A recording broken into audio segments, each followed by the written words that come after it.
छुटकी, तेरे लिए नाश्ते में सैंडविच बना दूँ? नहीं मम्मी, कल ही तो खाई थी। तो पराठा आमलेट? कुछ और ऑप्शन दो।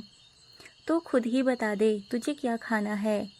अनिका ने 2 मिनट सोचा और फिर आत्मसमर्पण की मुद्रा में गहरी सांस छोड़ते हुए कहा, मुझे नहीं पता, आप ही बता दो। ठीक है, कटलेट्स बना देती हूँ। हाँ, यह सही है। अनिका ने खुशी खुशी सहमति में सिर हिलाया तो मम्मी बड़बड़ाती हुई रसोई की ओर बढ़ गई। जाने यह लड़की कब बड़ी होगी। इंजीनियरिंग कर रही है पर हरकतें प्राइमरी के बच्चों जैसी हैं। मम्मी की बड़बड़ाहट की परवाह न करते हुए अनिका पापा की ओर लपक ली, जो ऑफिस के लिए निकल ही रहे थे। पापा, आपकी एलटीसी का क्या हुआ? पापा कुछ जवाब दें उससे पूर्व ही मम्मी नाराज होते हुए आ गई। तुझे कितनी बार समझाया है बाहर जाते आदमी को पीछे से ना टोका कर। अरे कोई बात नहीं, बच्ची है। हाँ तो बेटे, एलटीसी तो मिल जाएगी। तुम पहले प्लेस तो फाइनल करो कि हमें जाना कहाँ है। वही तो पापा, बहुत कंफ्यूज हो रही हूँ। इसमें नई बात क्या है? तू तो हमेशा ही कंफ्यूज रहती है। मैं जा रही हूँ किचन में, जल्दी आ जाना वरना कटलेट्स ठंडे हो जाएंगे। जाओ तुम नाश्ता करो और 3-4 प्लेसेस नेट पर सर्च करके रखना। मैं शाम को ऑफिस से लौटूंगा तब बैठकर फाइनल कर लेंगे।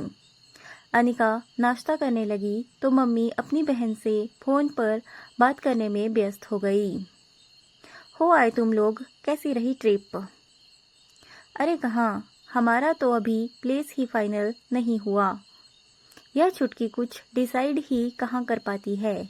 याद है इंजीनियरिंग में प्रवेश के लिए भी इसने कितना परेशान किया था। डिसाइड ही नहीं कर पा रही थी कि कौन से कॉलेज में प्रवेश लेना है। सारी फ्रेंड्स इस कॉलेज में जा रही हैं, नज़दीक वो कॉलेज पड़ेगा, कंप्यूटर साइंस इस कॉलेज की अच्छी है।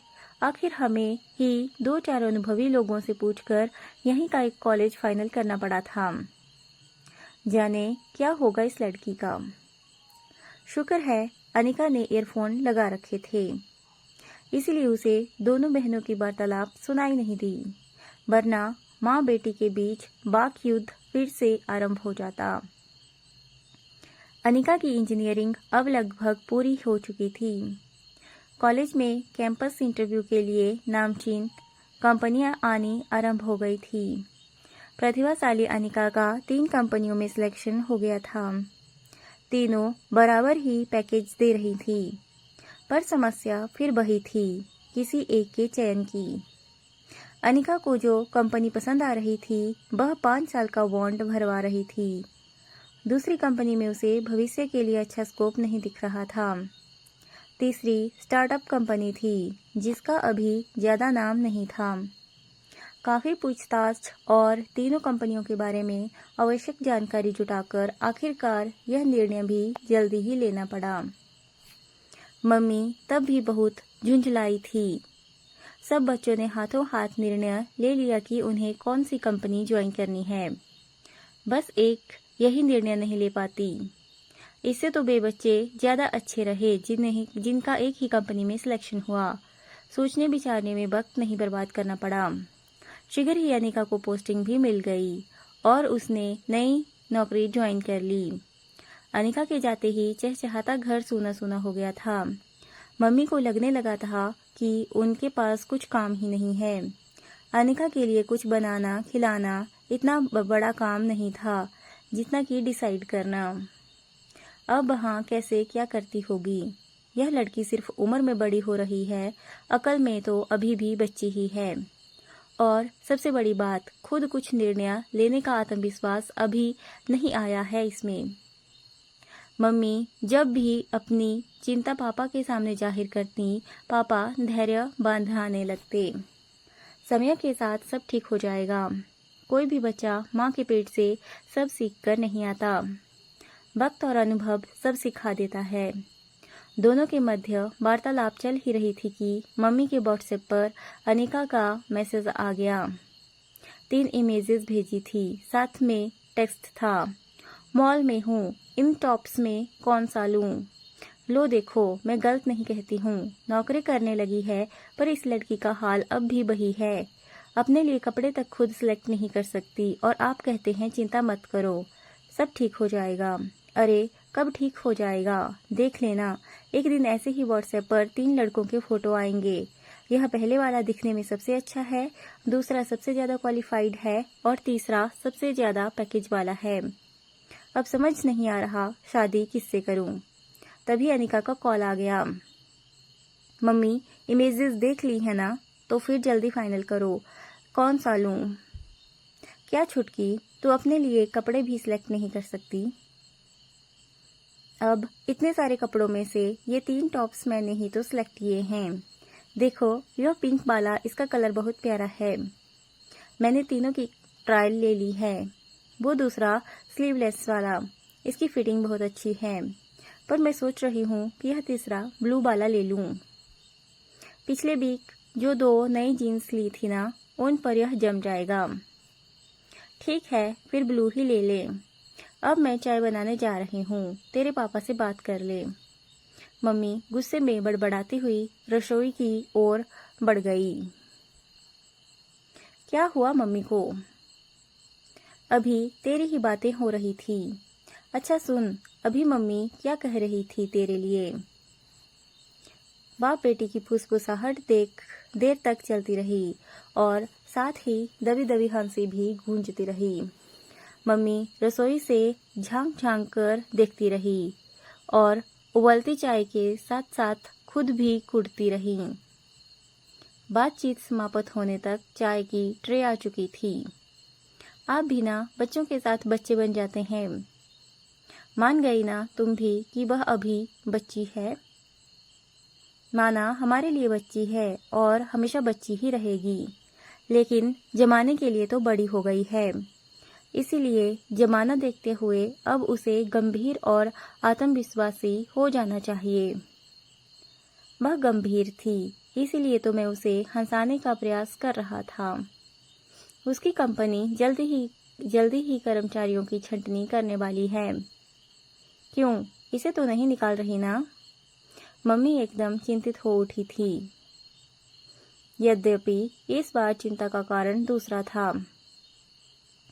आर्थिक मंदी तो चल ही रही है, फिर आजकल मैनुअल वर्क की डिमांड कम होती जा रही है।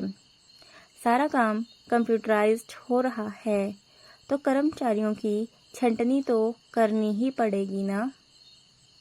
ओह, फिर क्या?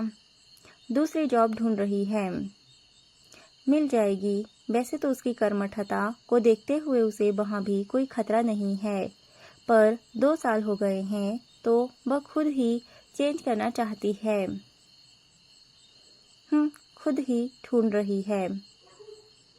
यह तो खुद ही करना पड़ेगा। आजकल बहुत सारी वेबसाइट्स पर जॉब रिक्वायरमेंट निकलती रहती हैं। जल्द ही अनिका की दूसरी कंपनी में सिलेक्शन की खबर भी आ जाएगी, और भी अच्छे पैकेज पर। इंटरव्यू के पूरे 8 राउंड हुए थे मम्मी, सब एक ही दिन में। अब 2 महीने बाद ज्वाइन करना है। वे इतनी सैलरी के लिए मान गए? काफ़ी नेगोशिएट करना पड़ा मम्मी। फिर मेरे पास तो एक और कंपनी का ऑफर लेटर भी था, तो डर की कोई बात नहीं थी, इसीलिए मैंने खुलकर बात की। पैनल के सारे मेंबर्स मुझसे बहुत प्रभावित नजर आ रहे थे। घंटी बजी है, लगता है खाना आ गया है। आ गया है से क्या मतलब? खाना तो बाई बनाकर गई होगी ना? अरे नहीं, उसे तो पिछले वीक ही हटा दिया था। बहुत ही बकवास खाना बनाने लगी थी। अभी सामने वाली मेस से मंगवाना शुरू किया है। अच्छा, बताया नहीं तूने? छोटी छोटी समस्याएं बताकर परेशान नहीं करना चाहती मैं आपको। यूँ तो मैंने कल घर में पेस्ट कंट्रोल भी करवाया है। इधर थोड़ा मलेरिया फैल रहा है इसीलिए। हाय राम, यह भी नहीं बताया तूने? तू तो ठीक है ना? इसीलिए नहीं बताया था। आप बेकार चिंता करने लग जाती हैं। अच्छा, अब एक अच्छी खबर, मैं अगले महीने घर आने का प्लान बना रही हूँ। छुट्टियों का कॉम्बिनेशन देखकर फ्लाइट बुक करवाती हूँ, फिर आपको बताती हूँ। हाँ हाँ, जल्दी बताना। और हो सके तो होली पर आने की कोशिश करना। फोन बंद करते हुए माँ सोच में डूब गई थी। क्या वाकई अभी छुटकी से ही बात हो रही थी? कितनी आत्मविश्वास भरी आवाज थी। होली पर आ जाए तो अच्छा रहेगा। उसे रंगों से खेलना बहुत पसंद है। गुजियाँ पपड़ी भी तो कितने चाव से खाती है। माँ की सलाह का ख्याल रखते हुए अनिका ने होली के टाइम का टिकट बुक करवाकर माँ को सूचित कर दिया। उत्साह से लवरेज माँ अपनी बही खुशी बहन के साथ शेयर करने लगी। छुटकी होली पर आ रही है। कम से कम 4-5 दिन पहले तो लगना ही पड़ेगा मुझे, तब उसकी पसंद के सारे पकवान तैयार कर पाऊंगी। लड्डू मठरी अलग से बनाऊंगी। वैसे उसे वहाँ खाने की कोई प्रॉब्लम नहीं है। ऑफिस में सब मिलता है, लंच, जूस, स्नैक्स। मैं तो ऐसे ही अपनी संतुष्टि के लिए भेज देती हूँ। काव्या के लिए कहना है। हाँ बोल दूंगी, चाहे तो काव्या खुद ही बात कर ले उससे या उसे आकर मिल ले। होली पर आ तो रही है। हाँ, वह गाइड कर देगी इसे कि कहाँ अप्लाई करना चाहिए, कैसे तैयारी करनी चाहिए। ठीक है। कुछ दिनों बाद फुर्सत में बैठे मम्मी पापा के बीच हमेशा की तरह बेटी की चर्चा चल पड़ी। मेरे ऑफिस वाले जैन साहब का बेटा इंजीनियरिंग फाइनल ईयर में है। छुटकी के आने पर वह आएगा उससे मिलने। उसे छुटकी से कैंपस इंटरव्यू के कुछ टिप्स लेने थे। लो, नंदा दीदी भी तो काव्या को इसीलिए भेज रही हैं। छुटकी को बताऊंगी तो गर्व से फूल उठेगी। वह की अभी आने की बस डेट तय हुई है और उससे मिलने आने वालों की लाइन लगनी शुरू हो गई। बेटी तो बाद में फूलेगी, अभी तो माँ फूल रही है। पापा ने चुटकी ली। लो, छुटकी का फोन है। शैतान को याद किया और शैतान हाजिर। हाँ बोल बेटा, क्या? ओह, पर क्यों?